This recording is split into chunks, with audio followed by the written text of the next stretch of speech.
Hello बच्चों, let's read the question. Question says, is physics more of a philosophy और more of a mathematical science? So बच्चों, यहाँ पे हमसे पूछा जा रहा है कि फिजिक्स क्या है.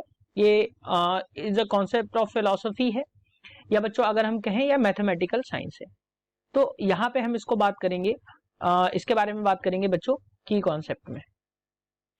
तो बेसिकली जब बात होती है फिजिक्स की, तो बेसिकली जो फिजिक्स है बच्चों, वो जो डील करता है वो मेजरमेंट से डील करता है, यानी branch of science which basically deals with the measurement. तो उसी को हम फिजिक्स कहते हैं. तो अगर हम फिजिक्स की बात करें तो यहाँ पे एक चीज जो है वो हमेशा हमें देखने को मिलती है कि ज्यादातर फिजिक्स में जो भी चीजें हमें मिल रही हैं,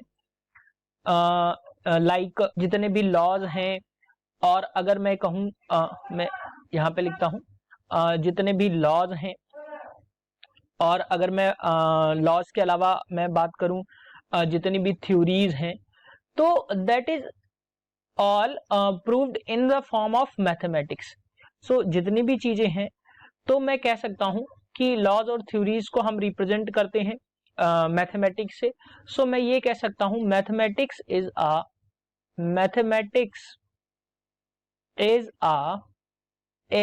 the language of physics, is the language of physics.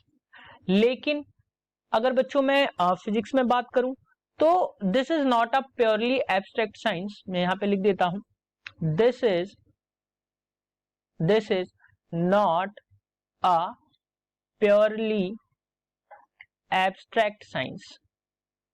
Purely abstract science.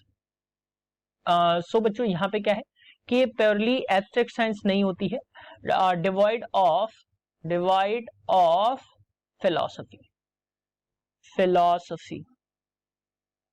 सो अगर मैं यहाँ पे बात करूं, तो बहुत सारे फिजिसिस्ट जो हुए, जैसे कि हम आइंस्टाइन को ले लें, तो ये इसी का एक एग्जाम्पल है.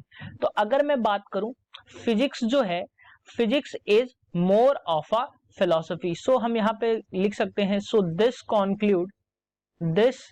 Conclude physics is more of philosophy. So this is the answer for your question. Hope you understood it well. Best of luck.